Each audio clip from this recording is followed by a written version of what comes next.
નમસ્કાર વિદ્યાર્થી મિત્રો, નવી શાળા ટીમાણાથી તમારું સૌ લોકોનું હાર્દિક સ્વાગત કરવામાં આવે છે. અને ગયા તાસની અંદર જોઈ ગયા હતા જેમ કે શ્રેણી જોડાણ અને સમાંતર જોડાણ.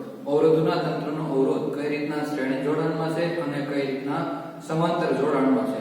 તો આપણે શ્રેણી જોડાણની વાત કરી હતી. જેમ કે શ્રેણી જોડાણ એટલે કઈ રીતના, ધારો કે એકબીજાના અવરોધ, એકબીજાના છેડા એકબીજા સાથે ઇન્ટરકનેક્ટ એટલે એકબીજા સાથે જોડાયેલા હોય તો આવું જે જોડાણ છે અને આવી જે રચના થાય છે એને શું કહેવાય? આખું શ્રેણી જોડાણ કહેવામાં આવે છે.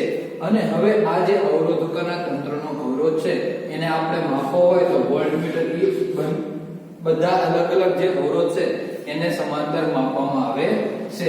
તો આ અવરોધ છે, આ છે વિદ્યુત સ્થિતિમાનનો તફાવત, એને સાપેક્ષે આખું વોલ્ટમીટર જોડવામાં આવે છે. અને આ રીતે અવરોધકોના તંત્રનો અવરોધ આપણે માપતા ત્યાં આ જે વાત થઈ એ થઈ શ્રેણી જોડાણની. હવે જે વાત કરીએ છીએ એ સમાંતર જોડાણની છે. એ પણ આપણે ગયા તાસની અંદર જોઈ ગયા હતા. જેમ કે એકબીજાના અવરોધ એકબીજાને સમાંતર રાખવાના અને એક જ છેડા, જો ધારો કે બે અવરોધ છે તો એક અવરોધનો બંને છેડા બીજા અવરોધના બંને છેડા એકબીજા સાથે જોઈન્ટ થયેલા હોવા જોઈએ. જોઈએ કઈ રીતે? તો પહેલો અવરોધ છે એ આવી રીતે, બીજો અવરોધ એને કનેક્ટ એક જ વાયરમાંથી અને ત્રીજો અવરોધ એને પણ એક જ વાયરમાંથી આખું જોઈન્ટ કરવામાં આવે છે. અને આખી જે રચના થાય છે એને શું કહેવાય છે? સમાંતર જોડાણ કહેવામાં આવે છે. આ જે છે અવરોધ R1 R2 R3. હવે ધારો કે આ જે અવરોધ છે એના આપણે વોલ્ટેજ માપવા છે અથવા તો વિદ્યુત સ્થિતિમાનનો તફાવત માપવો છે તો એને વોલ્ટમીટર કેવું? એને સમાંતર જોડવામાં આવે છે. અને જેના કારણે આખો વિદ્યુત સ્થિતિમાનનો તફાવત આ ત્રણેયનો જોઈએ તો એક જ મળે છે. હવે આના આધારે આપણે મેં તમને કાલે આ બંનેની વ્યાખ્યા સમજાવી હતી કે કોને શ્રેણી જોડાણ કહેવાય અને કોને સમાંતર જોડાણ કહેવાય. તો તેના આધારે આખું શ્રેણી જોડાણ છે તો એના સમતુલ્ય અવરોધનું સૂત્ર મેળવવાનું છે. સમાંતર જોડાણ છે તો તેના સમતુલ્ય અવરોધનું સૂત્ર મેળવવાનું છે. તો આપણે જોઈએ છે આપણે ટેક્સ્ટબુકમાં પાના નંબર 210 ઉપર અવરોધોનું શ્રેણી જોડાણ એના માટેની જો તમને આખી પ્રવૃત્તિ આપેલી છે કે એક પ્રવૃત્તિ જુદા જુદા ત્રણ અવરોધ લીધેલા છે. એમાં ત્રણ અવરોધ 1 ઓહમના છે, 2 ઓહમના છે અને 3 ઓહમના છે અને બેટરી છે 6 વોલ્ટની. તો તેના આધારે આખું શ્રેણી જોડાણ કરેલું છે અને એના આધારે આખો વોલ્ટમીટર જે છે તો એ એનો અવરોધ કેટલો છે, આખો સમતુલ્ય અવરોધ, તો એના મેળવવા માટેનું આખું સૂત્ર એ આ પ્રવૃત્તિના આધારે સમજાવી શકાય છે. પછી જો તમને પ્રવૃત્તિ 12.5 તમારી ટેક્સ્ટબુકમાં તમને કીધેલું છે કે R1 અવરોધ, R2 અવરોધ અને R3 અવરોધ ત્રણેયને સેપરેટ અવરોધ V1 જે છે સેપરેટ અવરોધના આધારે વિદ્યુત સ્થિતિમાનનો તફાવત V1 V2 અને V3 આને આધારે બેટરીના વોલ્ટેજ પણ આપેલા છે, એમાંથી કેટલો વિદ્યુત પ્રવાહ પસાર થાય છે એના ગણવા માટે આપણે શું મૂકવું પડશે? એમીટર નામનું સાધન મૂકવું પડશે. તો આપણે જોઈએ કે શ્રેણી જોડાણ છે તો શ્રેણી જોડાણના આધારે એના સમતુલ્ય અવરોધનું સૂત્ર મેળવવાનું છે. તો અવરોધનું શ્રેણી જોડાણ સમજાય ઇક્વેશન તમારો કેવી રીતના થશે?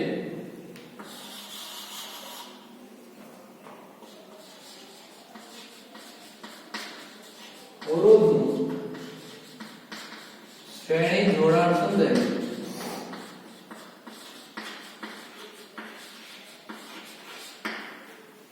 કે આ જે શ્રેણી જોડાણ છે એ આખો સમજાઈ દેવાનું છે. એના આધારે એના સમતુલ્ય અવરોધનું સૂત્ર મેળવવાનું છે. સમજાવી તેના સમતુલ્ય અવરોધનું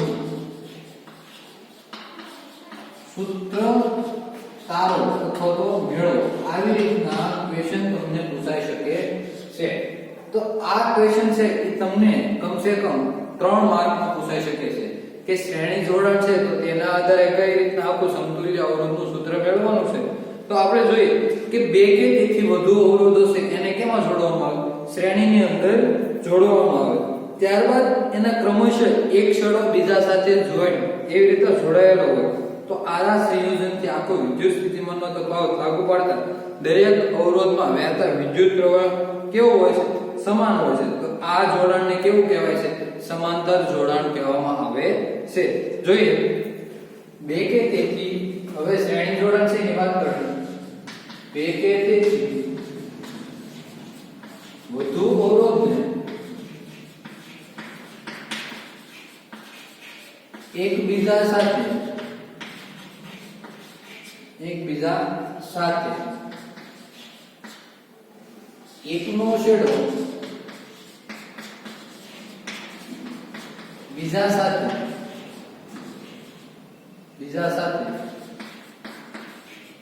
જોડીને એક જ અવરોધ અથવા તો અલગ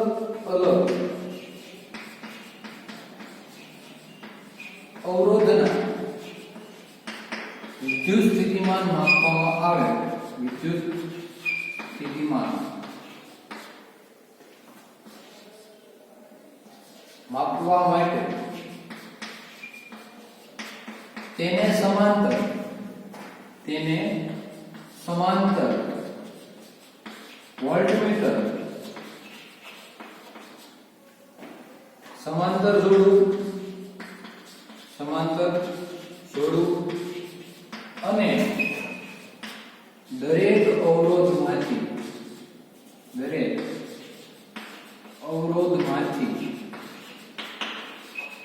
સમાન વિદ્યુત પ્રવાહ પસાર થાય છે. સમાન વિદ્યુત પ્રવાહ પસાર થાય છે. આવું જે જોડાણ થાય છે અથવા તો આવા જોડાણને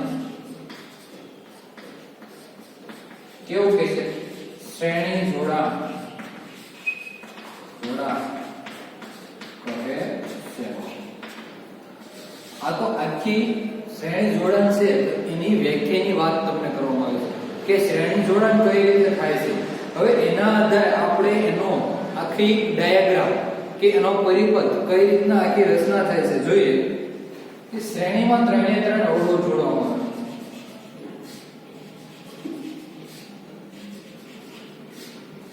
આ રીતે અને એની સાથે એક બેટરી જોઈન્ટ કરવામાં આવે, એક કળ.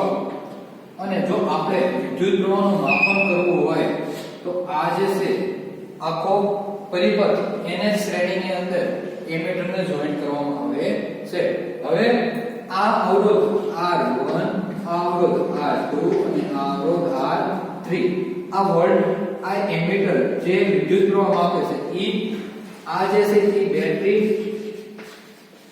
અને આ જે છે કળ. હવે આપણે દરેક અવરોધ જે છે R1, R2 અને R3 એના વિદ્યુત સ્થિતિમાનના તફાવત માપવા હોય તો આનો R1 નો તો V1, R2 નો તો V2, R3 નો તો V3. આમાં હવે કઈ રીતના કરવાનું?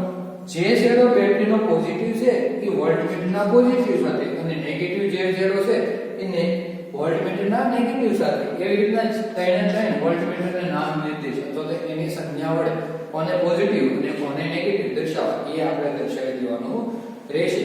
હવે આખું જે છે આ બેટરી હોવાથી એના વિદ્યુત સ્થિતિમાનનો તફાવત કેપિટલ V વડે દર્શાવવાનો. આ આકૃતિને આપણે A વડે દર્શાવીએ. કોના વડે? આકૃતિને A વડે દર્શાવવાનો. અને હવે આ જે અવરોધો છે જેની વચ્ચે જોડવામાં આવે એ વાહકતાને X અને Y એવી રીતે બે બિંદુની અંદર વિભાજિત કરી દઈએ કે X છેડો અને Y છેડો આ બંનેની વચ્ચે આ અવરોધો અને વોલ્ટમીટરને જોડવામાં આવેલા છે. હવે લખવાનું છે આકૃતિ એમાં દર્શાવ્યા મુજબ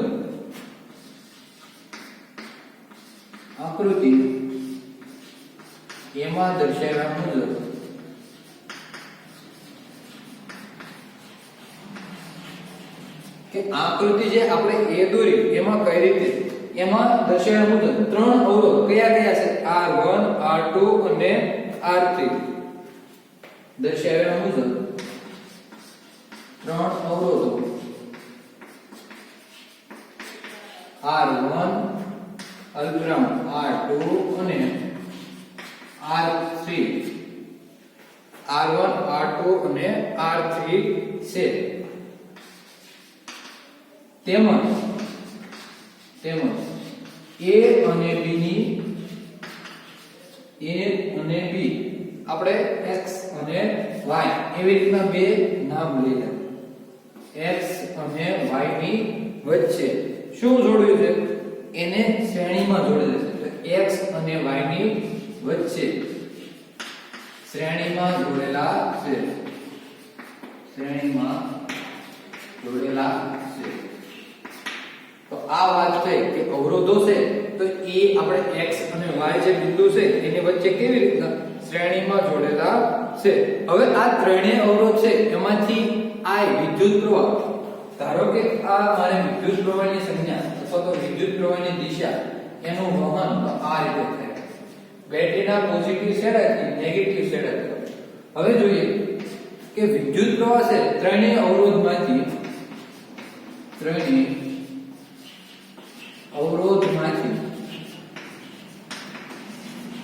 સમાન વિદ્યુત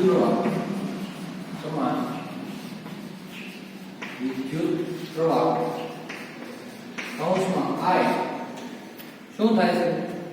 પસાર થાય છે.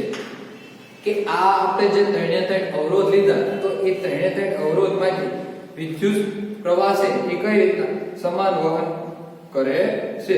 હવે જોઈએ, હવે વિદ્યુત સ્થિતિમાનનો તફાવત એટલે આપણે જોઈએ છે કે વોલ્ટેજ લાગુ પાડવા હોય તો દરેક અવરોધના વોલ્ટેજ આમાં શું મળે છે? અલગ અલગ મળે છે. તો ત્રણેય અવરોધના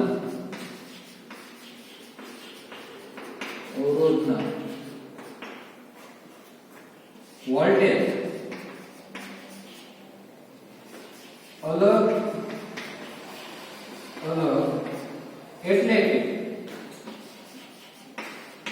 એટલે કે V1 V2 અને V3 જે વિદ્યુત સ્થિતિમાનનો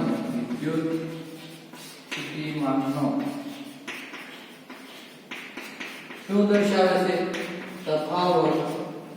તફાવત દર્શાવે છે. તો આપણે આખી રચનાની વાત કરી. હવે જોઈએ કે આ ત્રણ અવરોધ છે એના આધારે વિદ્યુત સ્થિતિમાનનો તફાવત, તો એ ત્રણનો આપણે સરવાળો કરવો પડશે. ધારો કે એક આખો વિદ્યુત સ્થિતિમાનનો તફાવત જે બેટરીના વોલ્ટેજ છે એના બરાબર જોઈએ R1 R2 અને R3 માંથી પસાર થતો વિદ્યુત સ્થિતિમાનનો તફાવત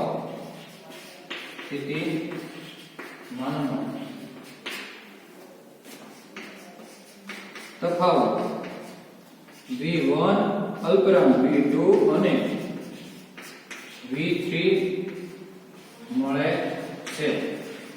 તો આના આધારે આપણે એમ કેવું હોય તો શું કહી શકીએ? V V1 V2 V3 આ રીતના કહી શકીએ. આને સમીકરણ નંબર 1 આપી દેવાનું. હવે આપણે જોઈએ કે કઈ રીતના એને આપો કે આ જે બેટરીના વોલ્ટેજ છે એમાં વિદ્યુત આ અવરોધ છે એમાંથી કેટલો વિદ્યુત સ્થિતિમાનનો તફાવત મળશે એના વોલ્ટેજ માપ્યા. તો તેના આધારે એનો સરવાળો કરીએ તો બેટરીના જે વોલ્ટેજ છે એના જેટલો જ મળે છે. હવે જોઈએ કે આ આખું કેવું જોડાણ છે? શ્રેણી જોડાણ હોય તો એનો સમતુલ્ય અવરોધ આપણે એને RS કહી દઈએ.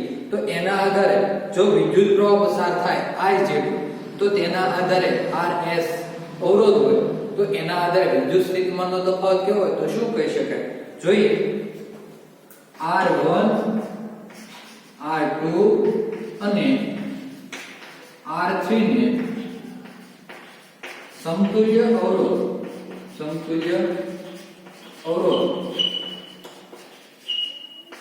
RS લેતા તેમાંથી I જેટલો વિદ્યુત પ્રવાહ પસાર થાય છે.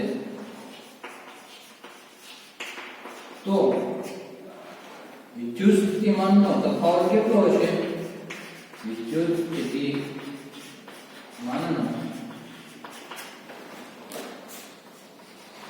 તફાવત કેટલો હશે? તો તમારે આ આખું તમારી પાકી નોટની અંદર પોઈન્ટ્સ મુદ્દા સાથે તમારે લખી નાખવાનું છે. હવે આની આગળ હું તમને કઈ રીતે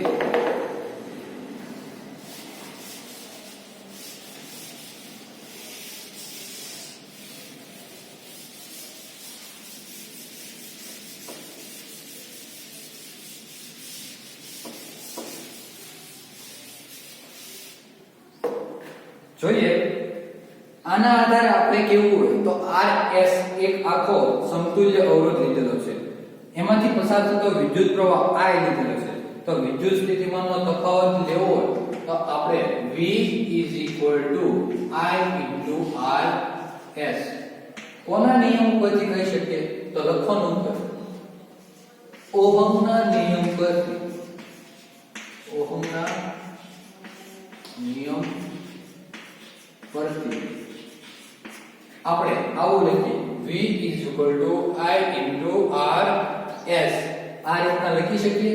તો આના આધારે આને સમીકરણ નંબર આપી દો 2. હવે દરેક અવરોધ છે એના આધારે એનો વિદ્યુત સ્થિતિમાનનો તફાવત છે, દરેકના અવરોધ પણ અલગ છે, એમાંથી પસાર થતો વિદ્યુત પ્રવાહ કેવો છે? સમાન છે. તો દરેક જે અવરોધ છે એનો આપણે શું માપવાનું છે? વિદ્યુત સ્થિતિમાનનો તફાવત લેવાનો છે. તો R1 અલ્પવિરામ R2 અને R3 પરથી ઓહમના નિયમ મુજબ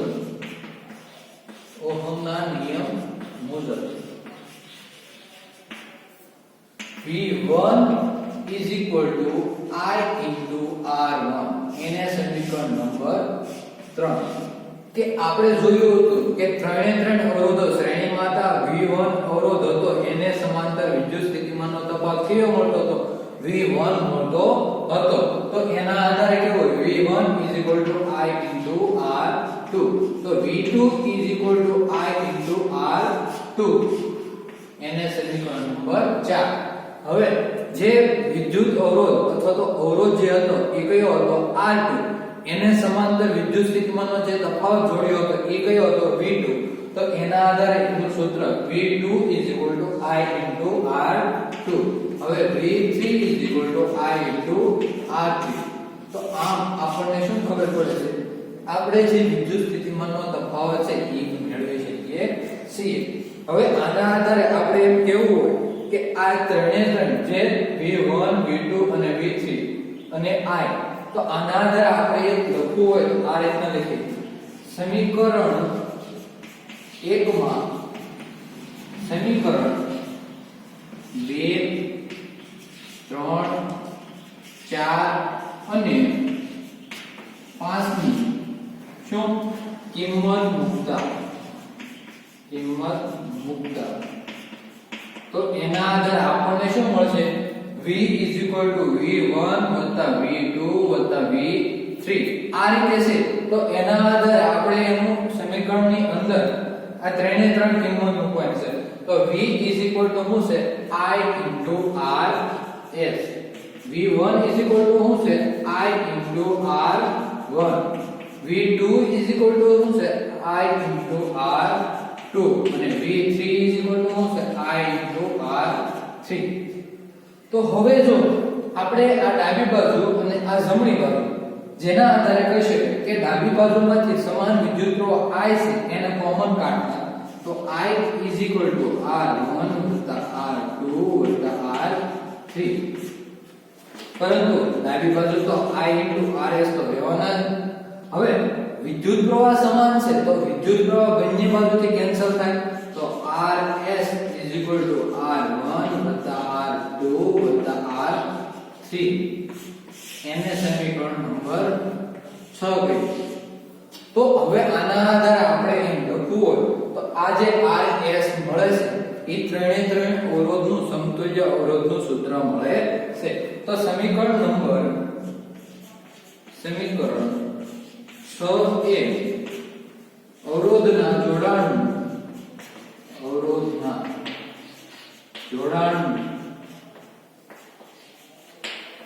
સમતુલ્ય અવરોધનું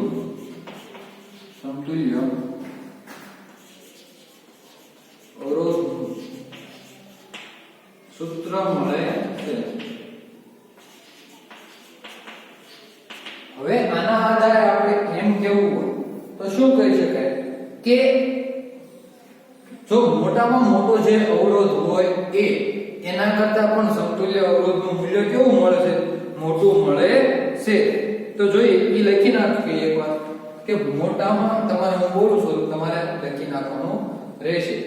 આ લખાઈ ગયું બાદ આ લખી નાખવાનું છે, આ લખાઈ ગયા બાદ હું જે બોલું છું એ વાક્ય તમારે લખી નાખવાનું છે કે સમતુલ્ય અવરોધ RS નું મૂલ્ય મોટામાં મોટા અવરોધ કરતા પણ કેવું મળે છે? મોટું મળે છે. અહીંયા તમારો આખો ક્વેશ્ચન પૂરો થાય છે. હવે આની અંદરથી તમારે એક એક માર્કના જે પ્રશ્નો નીકળે છે એ તમારે કાઢવાના રહેશે. ત્યારબાદ તમારે આખો પ્રશ્ન છે એ પાકી નોટની અંદર એક વખત લખી નાખવાનો રહેશે. રફ બુકની અંદર પણ એક વખત આખો પ્રશ્ન લખી નાખવાનો રહેશે. પોઈન્ટ ટુ પોઈન્ટ અને મુદ્દા સાથે આ તારવણી તમને 3 માર્કની અંદર ફરજિયાત પૂછાઈ